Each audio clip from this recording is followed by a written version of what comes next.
Hello everyone, and welcome to the channel, Sola Stories. I am 65 years old, and I went to the city to live with my son for my retirement. Every night, at 3 in the morning, he would take a shower.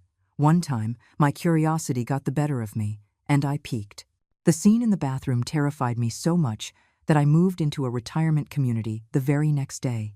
In the small town where I had lived my entire life, the late autumn wind carried the dry chill of early winter, piercing sharply into every corner of the house.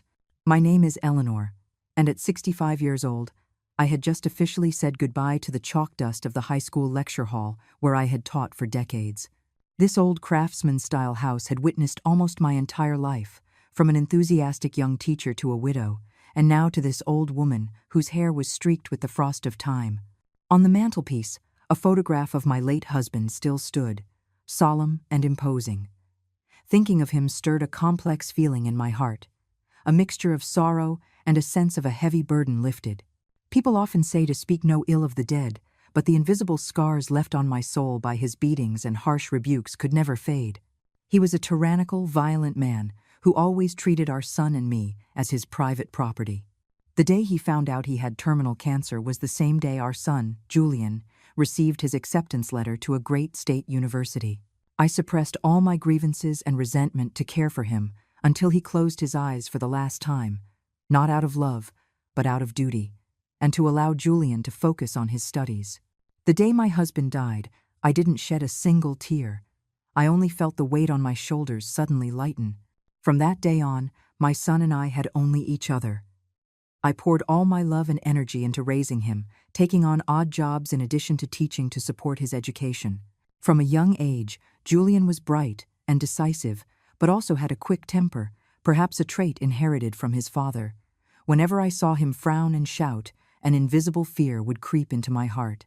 I tried to use all of a mother's tenderness to correct and guide him, hoping to smooth out the sharp edges of his personality. In the end, Julian did not disappoint me. He graduated with honors and quickly found a good job in a major city, eventually getting promoted to regional manager for a well-known corporation. He married a wife, a gentle and kind girl named Clara. At last, the heavy burden on my shoulders was lifted. I thought that from then on, I would live a comfortable, carefree life, tending to my tomato plants in the morning and taking walks with the other older ladies in town in the evening. But life rarely goes as planned. That day, I was busy in my garden when the phone rang. It was Julian. "Hey, Mom, what are you doing?" His voice on the phone, even in a simple greeting, always carried a subtle sense of pressure. I wiped my dirt-stained hands on my apron and chuckled softly. "I'm just checking on the tomatoes. They're almost ready to be picked." "Is something wrong, son?" "Mom, Clara, and I have talked it over. I want you to get your things in order. This weekend, I'm driving down to pick you up and bring you to the city to live with us." I froze. The thought of leaving this place, of leaving the quiet life I knew so well, made my heart sink. "Oh, let's not, son. I'm used to living here. I don't know anyone there. I wouldn't be comfortable, and I'd just be a bother to you and your wife. You two have your jobs. You're so busy." "What bother, Mom?" Julian's tone held a hint of impatience. "It's a son's duty to take care of his mother. Besides, what if something happened to you out there all alone in the country? Who would even know?" "I've already made up my mind, so please don't argue. We've already prepared a room for you." His "I've already made up my mind" way of speaking sent a chill down my spine. It was exactly like my late husband, but I still tried to refuse gently. "Julian, honey, I know you care about me, but I'm really too old to change. I won't have any friends there, no garden. I'll be bored to death." "What do you mean, no friends? You'll come with us. Clara can take you out, take you shopping. Here, I'll let you talk to Clara." There was a moment of silence on the line, and then a clear, gentle voice came on, like a fresh spring flowing through the tense atmosphere. "Mom? It's Clara." "Oh, hello, dear." I softened my tone. "Mom, please come and live with us. The condo is spacious, and it will be so much livelier with you here. Julian is always worried about your health. He can't rest easy with you living all by yourself. You can come here. I'll take care of you. We can chat. It will be so nice, Mom." Clara's voice had a peculiar persuasiveness. Her warmth and kindness made it impossible to refuse. I knew this girl had a good heart, but I could still sense the compliance in her words. The decision had been Julian's, and she could only obey. I sighed, silent for a long moment. My mind was a battlefield. On one side was the freedom and peace I craved after so many storms. On the other was duty, my love for my son, and the fear that if I refused, Julian would fly into a rage. I was terrified of his anger. I had lived in a hell of anger before, and I did not want to face it again. All right then, I finally surrendered. Let me pack for a few days. Oh, wonderful! My husband will be there this weekend to pick you up. Clara's voice was filled with joy. After we hung up, I stood silently in my vegetable garden. Over the next few days, I began to pack. I didn't have much, a few old clothes, a faded photo album, and a couple of my favorite books. As I flipped through the pages of the album, looking at photos of Julian's bright smile as a child, my heart softened again. Maybe I was overthinking things. After all, he was my son, the boy I had raised with my own 2 hands. He was bringing me to live with him out of a sense of duty because he was worried about me. I should be happy. I packed up my past, half a lifetime of memories, and prepared for a new journey. I said goodbye to my neighbors, the old friends with whom I shared morning and evening chats. Everyone was happy for me, saying how lucky I was that my son was taking me to the city to be cared for in my old age. I just smiled, an incomplete smile. That weekend, Julian pulled up in a gleaming black luxury sedan. Seeing my son dressed in a tailored suit, looking every bit the successful man, a wave of indescribable pride washed over me. He bustled about, helping me with my things, constantly asking if I was comfortable. Clara had come with him, and the warm family atmosphere temporarily swept away my worries. "Mom, look, I bought you a few things." Julian opened the trunk, revealing several boxes of expensive vitamins and supplements. "Oh, you shouldn't have. Spending all this money. I don't need anything." I chided him lovingly. "I don't lack money, Mom, just time to take care of you. I can only work with peace of mind if you're living with us," he said, his tone sincere. The car started, leaving the small town, the old roof, and the familiar garden behind. On the wide highway, skyscrapers gradually rose before us like giants. The noisy, bustling atmosphere of the city left me feeling a little overwhelmed. Julian and Clara's condo was on the 18th floor of a high-end residential building. It was much larger than I had imagined, with gleaming hardwood floors and luxurious furniture that spoke of expense and opulence. Julian led me to a small but well-equipped room with a window overlooking a lush green park. "This is your room. I've had a TV and air conditioning installed for you. If you need anything, just tell Clara. Don't be a stranger." "It's wonderful, son. Thank you both so much." Clara skillfully helped me put my clothes into the closet. This girl was always like that, constantly busy, always with a gentle smile on her face. But I noticed that whenever Julian was near, her smile seemed a bit strained, and a flicker of caution and timidity would cross her eyes. The first dinner was held in a seemingly warm atmosphere. The meal was lavish, filled with all my favorite dishes. "Mom, eat more, you're too thin," Julian said, placing a large piece of fish in my bowl. "I can get it myself. You eat." "Clara, aren't you going to get Mom some more soup? What are you just sitting there for?" He turned to his wife. His voice wasn't loud, but it was filled with authority. Clara flinched and quickly ladled some soup for me. I saw her hand tremble slightly. I pretended not to notice and smiled at her. "Thank you, dear. The soup is delicious." Throughout the meal, it was mostly Julian who did the talking.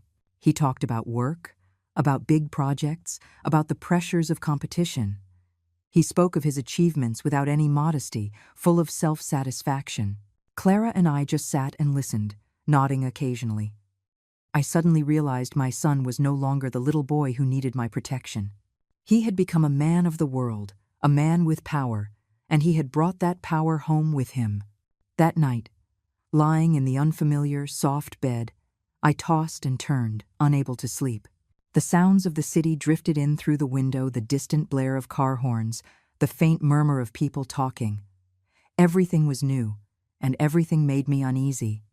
I tried to soothe myself. "Everything will be fine. I just need time to adjust. During the first few days in my son's luxurious condo, I thought my worries had been for nothing. The new life wasn't as oppressive as I had imagined. On the contrary, it was filled with what seemed like sincere care. In the mornings, after Julian left for work, Clara would often accompany me to the farmer's market. She wouldn't let me carry a thing, always asking, "Mom, what do you feel like eating? I'll make it for you." She listened patiently to my scattered stories about my teaching career and my old students.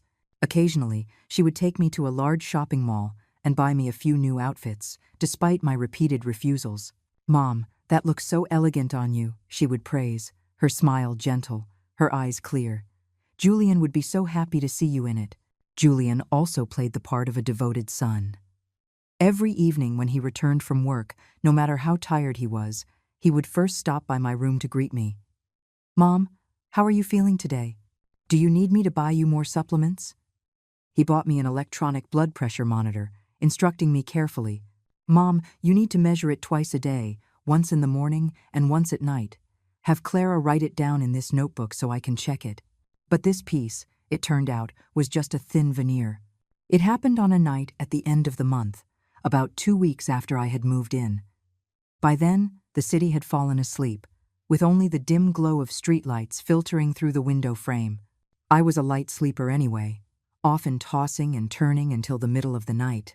When the clock on the wall struck 3 dry chimes, I was suddenly jolted awake by a sound that was familiar, yet occurring at a most unusual time. A rush of water. It was the sound of a shower, coming from the main bathroom, the one right next to my bedroom. The fierce, rushing water broke the profound silence of the night. Who would be taking a shower at 3 in the morning? I strained my ears, but there were no other sounds, only that rhythmic, lonely rush of water. Could Julian or Clara be sick and need to sponge off? A sliver of worry entered my heart. I wanted to open my door to check, but I was afraid of disturbing them. The sound of the water lasted for about 15 minutes, then stopped abruptly. The condo fell silent again. I couldn't get back to sleep that night. The next morning at breakfast, I tried to act as natural as possible. "Julian," I said, looking at my son, "were you not feeling well last night?" Around 3 in the morning, I heard someone taking a shower. Julian was reading the paper, his eyes never leaving the print. "Oh, it's nothing, Mom," he replied nonchalantly. "This new project has been really stressful. I've been feeling antsy and restless. I just got up to take a quick shower to cool off so I could get back to sleep." His explanation sounded reasonable, but just then, I saw Clara, who was bringing a bowl of oatmeal from the kitchen, freeze for a split second. The chopsticks in her hand almost slipped. She quickly regained her composure, placed the oatmeal on the table, and smiled, explaining for her husband. "Yes, Mom. He's been working so hard lately. He's been tossing and turning all night. Please don't worry." My daughter-in-law's fleeting moment of panic did not escape my notice. As a teacher with decades of experience, I was always sensitive to unusual expressions. Something was not right. But I didn't press the matter, just quietly finished my breakfast. I had thought it was a one-time thing, but I was wrong. 2 nights later, again at precisely 3 in the morning, the sound returned. It was the same sound of a faucet being wrenched open, followed by the rushing, rhythmic flow of water. This time, I felt an inexplicable chill. Taking a shower in the middle of the night due to stress was believable once, but for it to be repeated at the exact same time was no longer a coincidence. The following nights were spent waiting for that sound. As 3 in the morning approached, my heart would pound. Sometimes the water would turn on, and other times it would be terrifyingly silent. This unpredictable anomaly became a form of mental torture for me. My sleep became fragmented, and I was always in a state of half-slumber, my ears pricked for any sound. I began to pay closer attention to my son and daughter-in-law. During the day, Julian went to work as usual, acting normally, but I could occasionally see traces of exhaustion and irritability in his eyes. He was quicker to anger over small things. I tried to gently probe my daughter-in-law. "Clara, is something wrong? You haven't been looking well lately. Has Julian done anything to you?" She jumped, startled, and quickly waved her hands, avoiding my gaze. "No, nothing, Mom." I'm probably just not sleeping well. Julian is very good to me. Her words and her expression were in complete contradiction. I knew she was hiding something. A vague fear began to form in my mind, a fear connected to Julian and to those 3 in the morning showers. I couldn't bear it any longer and decided I had to have a frank talk with my son again. I chose a time after Clara had put the baby to bed, when it was just the 2 of us in the living room. "Julian, sit down. I need to talk to you," I said, gently patting the sofa beside me. He seemed surprised by my seriousness, but sat down. "What is it, Mom?" I took a deep breath, trying to keep my voice steady. "Son, listen to me. I know you're under a lot of stress at work, but you cannot continue this habit of showering at 3 in the morning. I've looked it up, and that's the time of night when the body's energy is at its lowest, and the temperature is coldest. Showering at that time is very dangerous. At best, you could catch a cold, but you could also have a stroke, or even suffer sudden cardiac death. You are young, with a bright future ahead of you. You have to learn to take care of your body." I said it all in one breath, filled with all of a mother's worry. I thought he would listen, or at least explain in more detail. But he didn't. Julian's face darkened, his usual patience vanished, replaced by undisguised irritation. "Mom, enjoy your retirement and stop meddling in my affairs." The door to his bedroom slammed shut with a bang, a final, definitive declaration that cut off all my attempts to show concern. Julian's cold rejection and the slamming door were like a bucket of ice water thrown in my face. From that day on, the atmosphere in the house was as heavy as lead. Julian barely spoke to me, avoiding my gaze and treating me like I was invisible. It was at that moment, when my focus shifted from the strange nightly sounds, that I began to pay closer attention to the other person in this silent tragedy, my daughter-in-law, Clara. One afternoon, we were chopping vegetables together in the kitchen. As Clara reached for a basket in an upper cabinet, the sleeve of her soft, 3/4 sleeve blouse slid down, revealing her fair wrist. And what I saw was a patch of purple and blue, mixed with faint yellow, clearly imprinted on her delicate skin. The shape of the bruise was odd, not like a normal bump, but more like the mark left by 5 fingers gripping with immense force. My heart skipped a beat. A feeling so familiar it was horrifying washed over me. I quickly grabbed her hand, my voice unable to hide my alarm. "My goodness, Clara, your wrist. What happened to your wrist?" Clara jumped as if she'd been electrocuted, yanking her hand back and hastily pulling down her sleeve to cover it. She was clearly flustered, her eyes darting around as if searching for an escape. It's nothing, Mom," she stammered. "Yesterday I was in a hurry and accidentally bumped into the corner of my desk. My skin is just thin. It bruises easily." She kept her head down, unable to look me in the eye. A clumsy lie. I had lived for nearly 70 years. As a former victim of domestic violence, I knew all too well the difference between a bruise from a fall and a bruise from being gripped. The marks on her wrist were the signature of an angry hand. My heart tightened. The shadow of my abusive husband suddenly reappeared before me. During his fits of rage, he would grab my arm and drag me, leaving the exact same marks. And just like Clara now, I used to lie to neighbors and friends with absurd excuses like falling down the stairs or bumping into a door. History was repeating itself in the most cruel way, right before my eyes, in my own son's home. I couldn't bring myself to expose her lie. I knew that once a victim chooses to hide, outside questioning only makes them retreat further into their shell of fear. I just said softly, "You need to be more careful next time. A woman must know how to protect herself." Clara just mumbled a quiet okay and then made an excuse to go to the bathroom. I watched her slender, lonely back as she walked away, my heart aching. My suspicions grew with each passing day. I began to see everything through a new filter, a filter of harsh reality.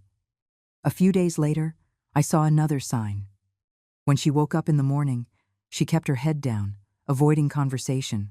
When I called out to her, I saw that her eyes were red and swollen, clearly from a long night of crying. "Clara, what's wrong with your eyes?" I asked with concern. "Did you not sleep well?" This time, she seemed prepared with another lie. "Oh, I went out on the balcony for some fresh air last night, and a mosquito or some bug must have bitten my eyelid. It was so itchy. I rubbed it, and that's why it's swollen, Mom. A bug. On the 18th floor of a condo with screens on every window. The lies were becoming more and more ridiculous. And then there was the sound of the shower at 3 in the morning. The memory took me back again. After every beating, after every torment, my husband had a strange habit. He would go into the bathroom and rinse himself with cold water for a long time, as if trying to wash away his sin, to wash away the rage that had just erupted, as if the water could cleanse him of his inner demons, allowing him to wake up the next morning as if nothing had happened. The sound of water from the bathroom. This time, I didn't stay in bed. My heart was pounding so violently I could hear it in my ears. I took a deep breath, trying to calm myself. I gently threw back the covers, my feet landing on the cold floor. Step by step, I made my way towards the bathroom without a sound. A lifetime as a teacher had taught me patience and caution, and I had never needed them more than at this moment. The hallway was pitch black, with only a faint sliver of light seeping from under the bathroom door. As I got closer, I heard more than just the water. I heard a suppressed gasp, a faint whimper, and my son's low, cold, threatening whisper. "Do you dare to talk back to me again?" "Huh?" My feet felt as if they were nailed to the floor. I had reached the bathroom door, and by some cruel twist of fate, it wasn't fully closed. A small crack remained, just wide enough for me to see inside. Trembling, I braced myself against the wall and slowly brought my eye to the crack. The scene inside crashed into my vision. My entire body went rigid. My breathing stopped. Under the harsh, white light of the bathroom, my son, Julian, was standing there. He wasn't undressed, he was still in his pajamas, but he was soaked to the bone. And in front of him, under the rushing stream of cold water from the shower head, was Clara. She too was fully clothed in her pajamas, drenched, her long hair plastered to her pale face. Julian had one hand tangled tightly in her hair, yanking her head back, forcing her to endure the icy torrent. His face, the face of the son I had raised, now wore the same cruel and cold rage I had seen on my husband's face countless times. He didn't shout. He just held his wife firmly, and with his other hand, he slapped her hard across her pale cheek. A sharp crack echoed over the sound of the water. Clara swayed, her body going limp, but her hair was still held tight. She didn't dare to cry out loud. Only a suppressed, desperate whimper escaped her throat. Her slender body shivered violently, from the cold and from fear. I said, "Will you ever talk back to me again?" Julian repeated, his voice squeezed through clenched teeth. My entire world collapsed. All my suspicions, all my vague fears, had now become a raw, terrifying, bloody reality right before my eyes. My first instinct was to burst in, to scream, to pull my son away, to protect Clara. But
to speak to my two children. Julian, Clara, I began, my voice not trembling in the slightest. I have something to say. Julian looked somewhat impatient. What is it, Mom? Go ahead. I looked directly into my son's eyes, then turned to my daughter-in-law, who was staring at her plate, and said each word clearly. I thought about it all night last night, and I've decided. I'm going to move into a retirement community. They were both stunned. Julian was the first to react, his calm facade shattering. He practically shouted, "You what? A retirement community? Why? Your son is right here. You want for nothing in this big house, and you want to move there? Do you want people to talk behind my back? I don't approve." His objection, I knew, stemmed not from love, but from pride and selfishness. He was afraid of public opinion, afraid of tarnishing his image as a successful, devoted son. Clara also looked up sharply, her wide eyes filled with panic and a hint of desperate pleading. She stammered, Mom, did we do something wrong to make you unhappy? Please don't go, Mom. Stay here with us. It's not your fault. This place is wonderful. But I've realized that city life just isn't for me. I want you two to have your privacy. Newlyweds need their own life, and it's inconvenient for me to be here. I paused, then continued, painting a false, bright picture. Besides, I've looked into it. The retirement communities these days are very nice, like little resorts. There are lots of friends, my own age, book clubs, chess clubs, and gardens I can tend to. I think I'll be happier with that kind of life. It's more suitable for an old woman like me. Julian continued to object vehemently, but his arguments only circled around losing face and being seen as irresponsible. I just listened in silence, letting him vent his anger. When he finished, I looked at him, my tone resolute. I have made up my mind. This is my life, and I want to spend my final years in my own way. There's no need to say any more. The unwavering determination in my eyes seemed to catch Julian by surprise. He was used to giving orders, to imposing his will. But today, he had hit a solid wall. He looked at me, then at Clara, and finally fell into a sullen silence. Clara began to cry, tears streaking her foundation.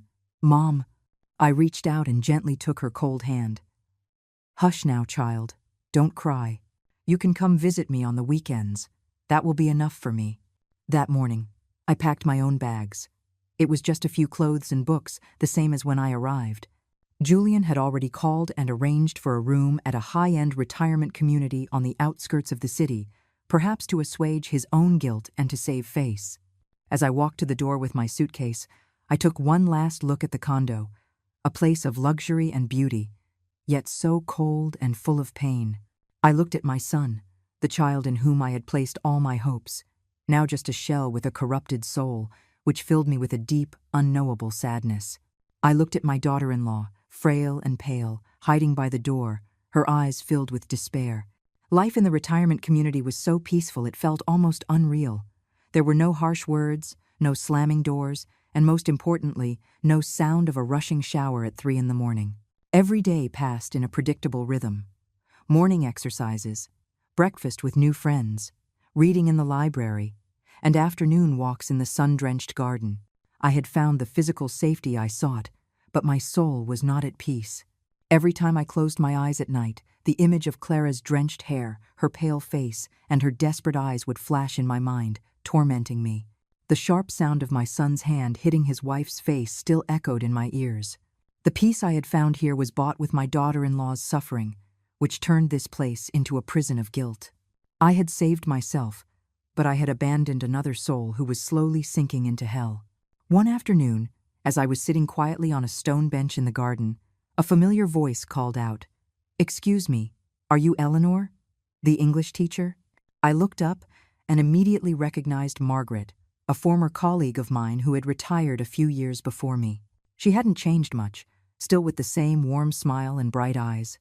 This unexpected reunion eased some of my loneliness. We eagerly asked about each other's health, talked about our children, and reminisced about the old days. Just then, a young woman with a delicate face, but a deep sadness in her eyes walked over. "Mom, I brought you some fruit. This is my daughter Leah," Margaret introduced her. Leah, say hello to Mrs. Eleanor. Looking at Leah, for a moment, I saw a reflection of Clara in her. The same submissive demeanor, the same forced smile trying to hide an inner exhaustion. After Leah said hello and left, Margaret sighed, watching her daughters retreating back with a look of heartache. Seeing my expression, Margaret seemed to guess something.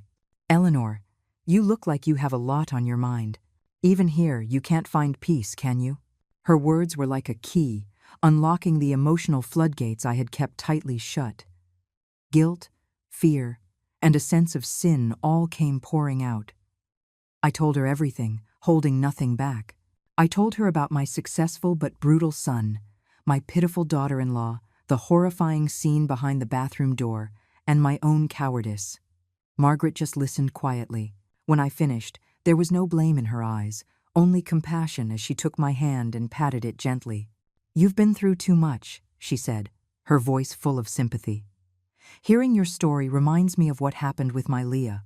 Then, she began to tell me her daughter's story. Leah had also been in an abusive marriage. Her husband was an educated, seemingly gentle man, but he was a monster in private. At first, I was just as clueless, my friend, Margaret said, shaking her head with regret. I used to tell her, "Honey, as a wife, you have to be patient with your husband. That's how you keep a family together." I thought her patience would change him, but I was wrong, so terribly wrong. She explained that Leah's submissiveness only made her son-in-law more aggressive, progressing from verbal abuse to pushing and shoving, and then to full-blown beatings. One day, Margaret's voice broke. She came home with a black eye, but what froze me wasn't the bruise, it was her eyes. Her eyes then, my friend. They were no longer sad, no longer in pain. They were empty. They were the eyes of someone whose spirit had died. In that moment, I knew I couldn't keep being wrong. Tears streamed down her face. I cried, and I apologized to my daughter. I told her she had to get a divorce, that she had to escape that hell, no matter the cost. Leah's divorce was incredibly difficult. The husband constantly threatened her, terrorized her emotionally, saying he would ruin her family's reputation if she left him. But this time, with her mother by her side, Leah found her strength. Together they hired a lawyer, gathered evidence, and fought a grueling court battle. In the end, Leah was free. After hearing Margaret's story, I could only sit in silence. The parallels between Leah and Clara were heartbreakingly similar. Margaret looked me straight in the eye, her voice both sympathetic and powerfully motivating. "Eleanor, your daughter-in-law is likely in the same place my daughter was. Even though you are his mother, the one who carried him for 9 months, your daughter-in-law is someone else's child. She was loved and cherished by her own parents. Imagine how their hearts would break if they knew your son was abusing her like this. What parent in the world doesn't ache for their own child?" Every word from Margaret was like a knife in my heart. "I know, Margaret, I know all of it," I gasped. "But maybe because of my own past, because I went through it myself, it left such a deep scar. I'm still so scared. The nightmare is still so vivid, like it happened yesterday." "I understand." Margaret squeezed my hand tighter. "And it's precisely because you know that pain better than anyone that you cannot let it continue." She looked at me, her gaze serious. "So, as the mother of a son who is abusing his wife, and as a woman who was once a victim herself, if you can no longer persuade your son, then you must help your daughter-in-law. Help her escape that hellish marriage. Help her get out." Margaret's words echoed in my mind. I had run away to find my own peace, but true peace isn't the safety of hiding in a shell. It's the peace of the soul, and my soul would never be at peace if I knew I had abandoned someone who needed help. I was wrong. I thought I was powerless. I couldn't confront my son head-on, but I could be Clara's ally, a silent source of support. I didn't have the strength to fight, but I could put the weapon in her hand and show her the way. A new decision, one far more powerful than the decision to leave, formed in my heart. I looked at Margaret and nodded resolutely. "Thank you. I know what I have to do." After talking with Margaret, it was as if I had woken from a dream. For the next few days, I planned my strategy, considering the advice a lawyer had given me. My heart was no longer heavy with cowardice, but filled with a calm determination, waiting for the right moment, and that moment came sooner than I expected. A week after I moved into the retirement community, Clara came to visit me. She carried a large basket of expensive fruit, her face still wearing that gentle yet strained smile. "Mom?" she said, her voice tinged with apology. "I'm so sorry, things have been so busy at home. This is the first chance I've had to come see you." I looked at my daughter-in-law. She tried to hide her fatigue with makeup, but the exhaustion in her eyes was unmistakable. As she got closer, in the daylight, I could clearly see a faint, yellowish-blue bruise near her hairline. My heart clenched. My son had done it again. I led her to the stone bench in the garden where I had spoken with Margaret. I let her talk about trivial things at home, listening patiently, but I knew I couldn't wait any longer. When her conversation trailed off, I took a deep breath, looked her directly in the eye, and said, my voice not harsh, but filled with infinite sadness, "Clara, the bruise on your forehead. Did you bump into something again?" Clara flinched, instinctively reaching up to touch her forehead. The panic on her face was palpable.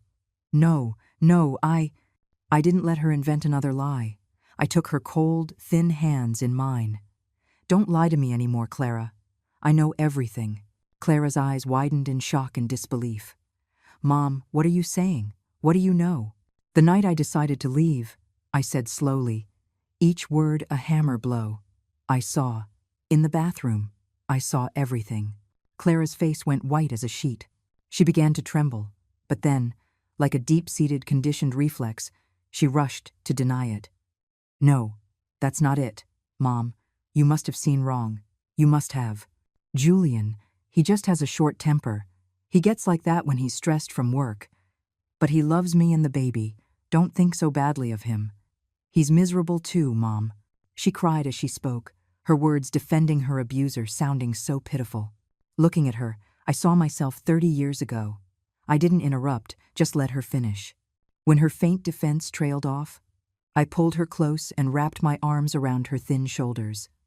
"Stop lying to me, and stop lying to yourself, my child." My voice broke. "The things you just said. I said them myself for almost 20 years. I also used to say the bruises on my body were from my own carelessness. But you and we both know that's not the truth, don't we?" It was this empathy, coming from a fellow victim, that completely shattered Clara's last line of defense. She couldn't hold it together anymore. She buried her head in my shoulder and began to sob, not the suppressed whimpers of before, but a raw, gut-wrenching cry, releasing years of pent-up pain, humiliation, and resentment. I just held her quietly, letting her cry it all out. When her sobs finally subsided into sniffles, she began to talk. And the truth she revealed was even more horrifying than I had imagined. He hits me often, Mom," she said, her voice a thin whisper, "for no reason. Sometimes just because the soup is a little too salty, sometimes just because he lost a contract at work. He takes all his frustration out on me." She choked back a sob. "He humiliates me, calls me a freeloader, a waste of space. He even called me a barren hen, saying our family had the worst luck to have married me." Clara looked up at me with tear-filled eyes, full of regret. "You know, Mom, before I married Julian, I was a respected teacher at a prestigious private school. I loved my job.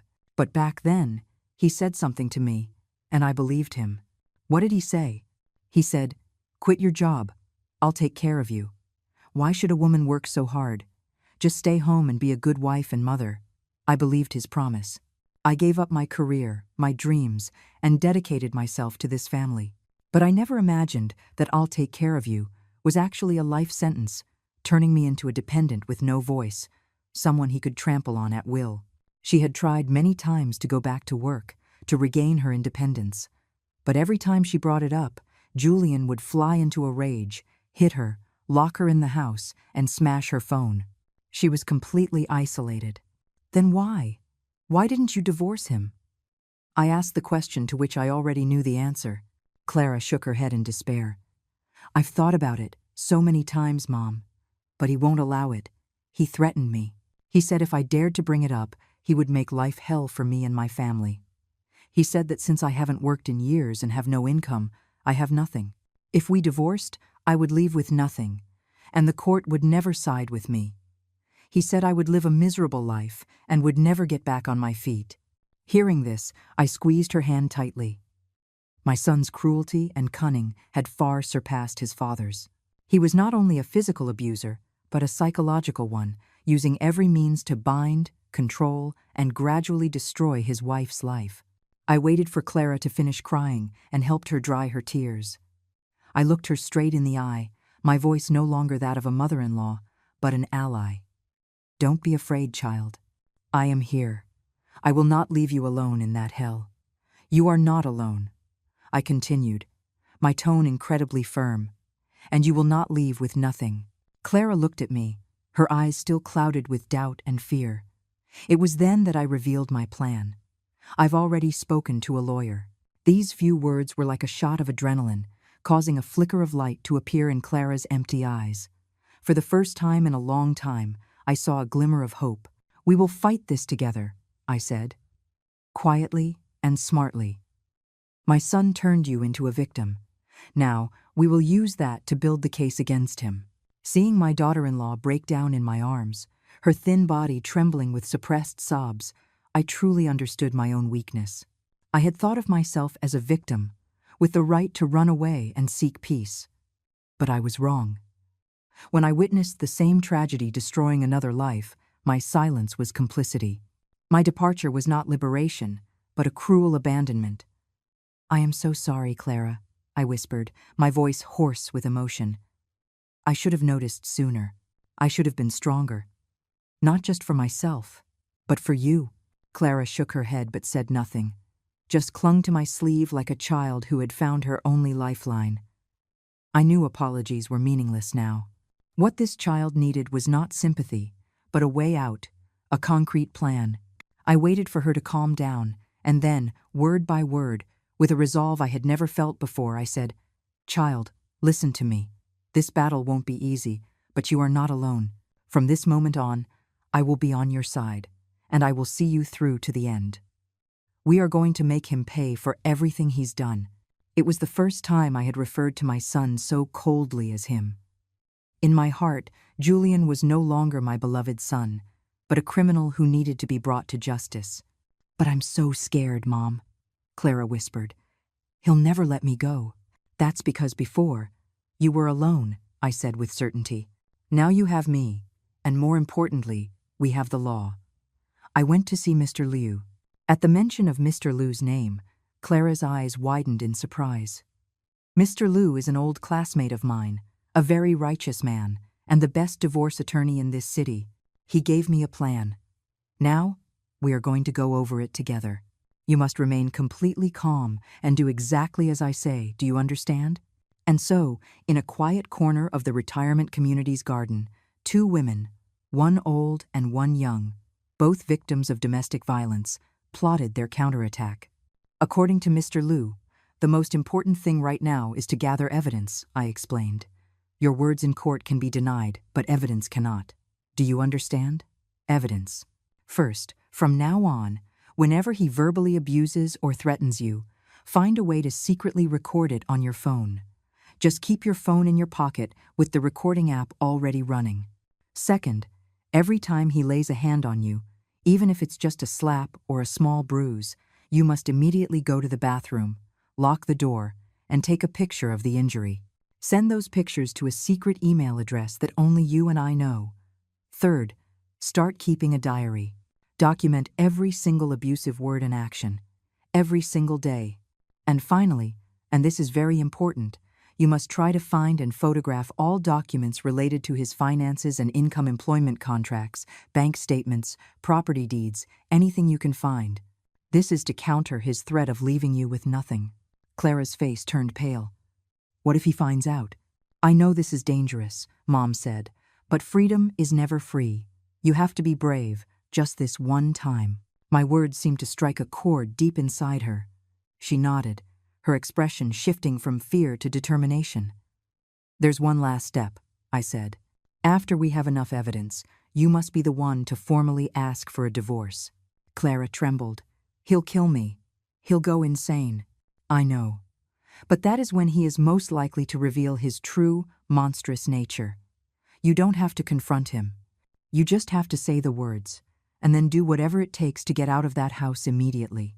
Run to a friend's place, or take a cab straight here to me. Mr. Liu and I will handle the rest. We will use his rage against him in court. That afternoon when Clara left, she still looked afraid, but she was no longer desperate. There was purpose in her step, a plan in her eyes. She was transforming from a passive victim into a reluctant warrior, returning to the lion's den to gather weapons for the final battle of her life. The following days were the longest of my life. I lived in a state of constant anxiety, my phone always in my hand. Every email from Clara's secret account made my heart clench. A photo of a bruised arm, an audio file of Julian screaming the most vile insults at his wife, a short diary entry. He hit me again today, because I accidentally broke a bowl. Each piece of evidence was a knife in my heart, but it was also a brick paving the road to my daughter-in-law's freedom. I forwarded everything to Mr. Liu. He said we already had more than enough to win the case. We just needed one last thing, for Clara to officially ask for a divorce to light the final fuse. After nearly 2 weeks of evidence gathering, the day finally came. In the morning, I received a text message from Clara.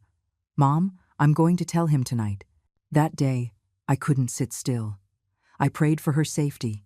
By evening, my heart felt like it was going to beat out of my chest. I stared at my phone, waiting. Around 10 o'clock at night, my phone rang. It was Clara's number. I snatched it up. "Hello? Clara? How are you?" "Mom," the voice on the other end was trembling and frantic. I told him. "What did he do? Did he do anything to you?" He. Clara's words were cut off by a scream, followed by Julian's furious roar. "Who do you think you're calling? Give me the phone." Then came the sound of something smashing, and the line went dead. "Clara? Clara?" I yelled desperately into the phone, but was met with only a cold, dead tone. My hands and feet went numb. Cold sweat dripped down my back. I knew something had happened. I redialed again and again, dozens of times, but no one answered. I imagined the horrifying scene unfolding in that condo, the scene I had witnessed once before. My son, the monster in human skin, was torturing his wife.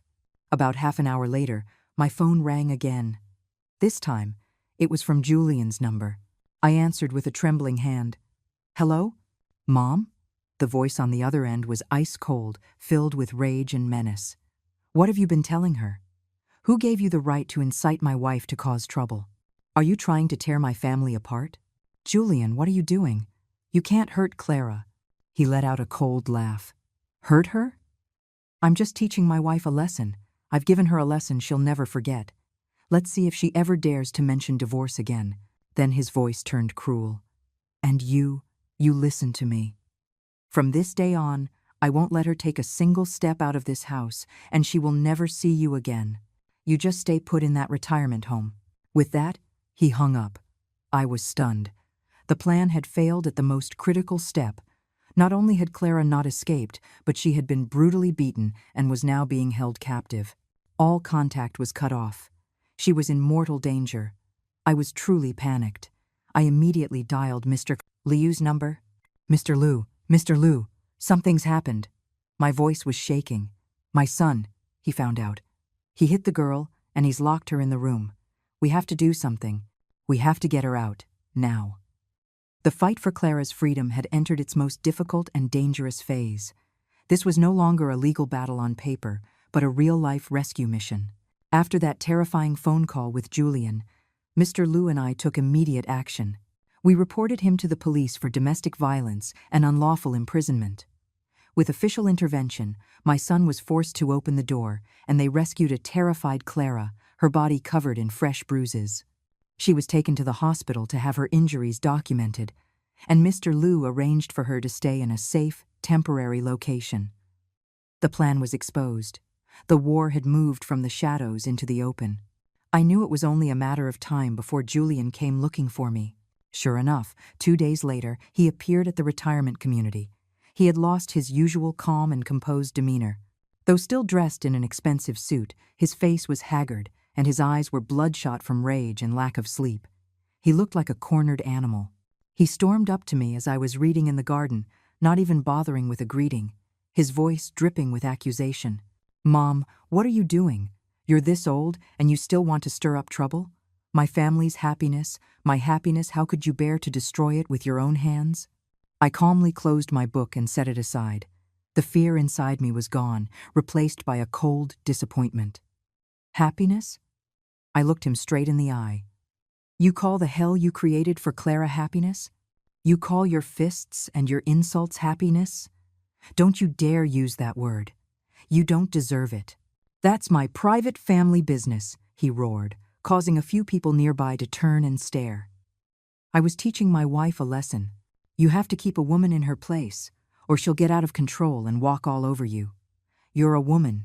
You should have understood and taught your daughter-in-law her place. Instead, you incited her to make trouble. Hearing those words, I knew my son was beyond saving. His father's toxic, misogynistic ideology had seeped deep into his bones, becoming even more twisted and cunning. You're wrong, Julian, my tone was firm. Violence isn't discipline, it's a crime. Controlling and trampling on someone isn't how you maintain happiness. It's a sign of weakness and sickness. I have been silent for too long. If you can feel any remorse now, if you can recognize your mistakes and go ask for Clara's forgiveness, maybe things can still be saved. Change before it's too late. I gave him one last chance, a faint hope that some humanity remained in him. But he scoffed at it. He let out a bitter laugh. Change? What mistakes have I made that I need to change? I'm successful. I make money. I gave her a life of luxury. All she had to do was stay home, have children, and obey. It was you, helping her behind my back, who gave her these delusions. You ruined everything. Our argument grew louder. I no longer held back. The one who ruined everything is you. It was your brutality that killed Clara's love. It was your selfishness that pushed this family to the brink of a cliff. Fine, just fine, he seethed, his eyes wide with fury. Since you've chosen to side with an outsider against your own son, then you listen to me.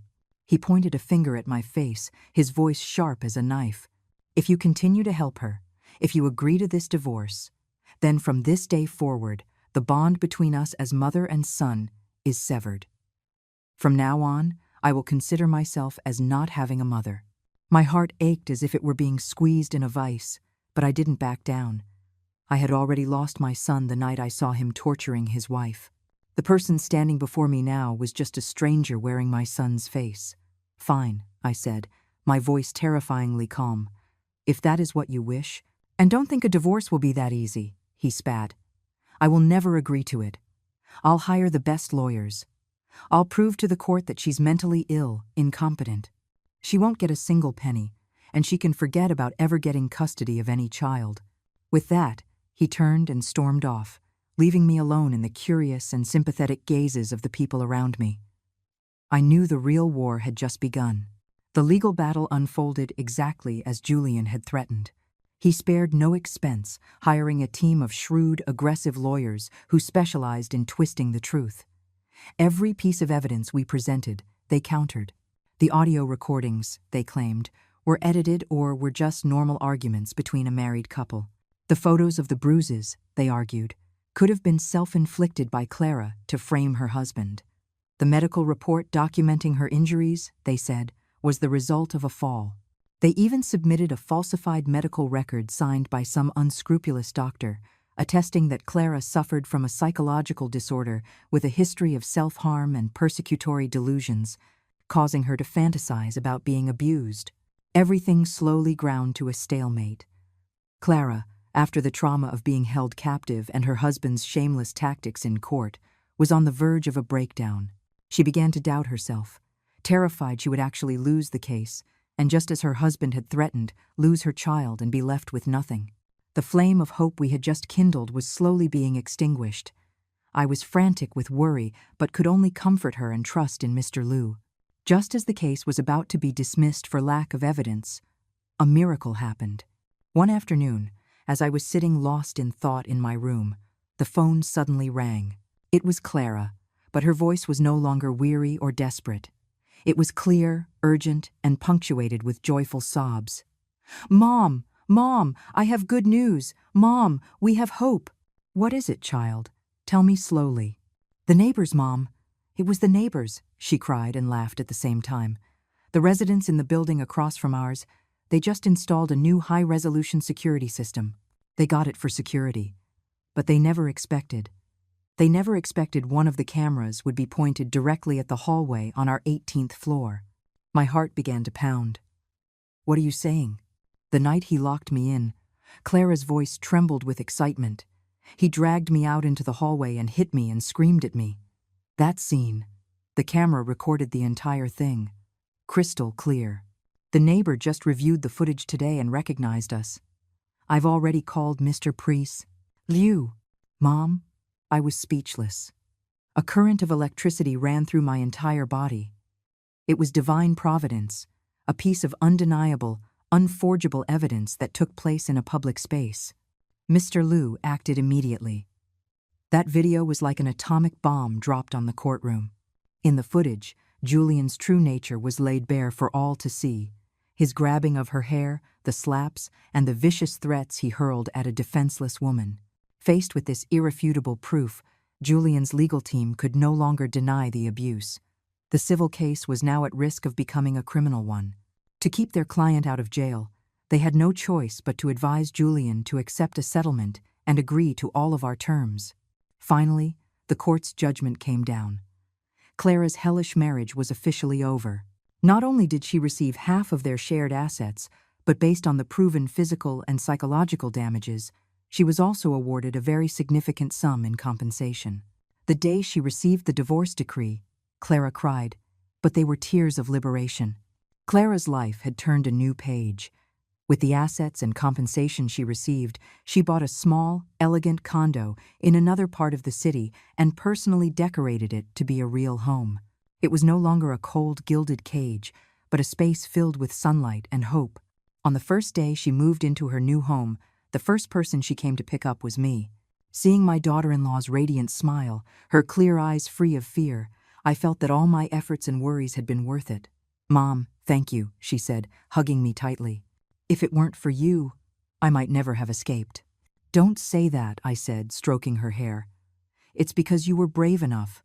You saved yourself." We sat in her new condo, drinking tea together. Suddenly, Clara looked at me, her cheeks slightly flushed, a little shy, but her eyes sparkling with happiness. "Mom, I have some more good news to tell you." "What good news?" She placed a hand on her stomach, her voice soft. "After the divorce, I kept feeling unwell. I went for a checkup and found out I'm more than 2 months pregnant. I guess it was fate taking pity on us." Mom, I was stunned, and then overwhelmed with immense joy. The woman who had been called a barren hen for so many years, the moment she escaped that abusive man, a new life began. It was the most precious gift, the sweetest reward for all she had endured. News of Clara's pregnancy somehow reached Julian. He tried every way to get in touch, first with Clara, then with me. He was filled with regret. He begged, "Mom, give me one last chance. I know I was wrong. I was a monster. Please, talk to Clara for me. Let me come back and take care of her and my child. I swear I'll change." Before I hung up and blocked his number, I said only one thing to him. "The night you imprisoned and beat a woman who was carrying your child, your chances ran out. You are not worthy." Clara's answer was the same. The scars on her heart were too deep. She could not forgive, could not trust such a cruel and heartless man ever again. Our lives, as a mother and daughter-in-law, continued peacefully. I often visited Clara's home, where we would cook together, take walks, and shop for the coming baby. One day, she took my hand, her gaze sincere. "Mom, my own mother passed away a long time ago. You gave me a new life. Would you adopt me as your daughter? That way, your future grandchild will have both a grandma and a maternal grandmother." I couldn't help but let the tears fall. I had lost a biological son, but heaven had blessed me with a devoted daughter and a grandchild on the way. Yes, I nodded through my tears. I would love that. I didn't move back in with her. I stayed at the retirement community where I had my friends. But her condo became my second home, a true home, not built with money or pretense, but with love, understanding, and courage. My life had been through a tremendous storm, and now, on the downward slope of my years, I had found true peace. Thank you for watching. I hope today's story has resonated with you. For those who have not yet subscribed, please don't forget to click subscribe so we can accompany you every day. Let's grow together. We'll see you in the next video.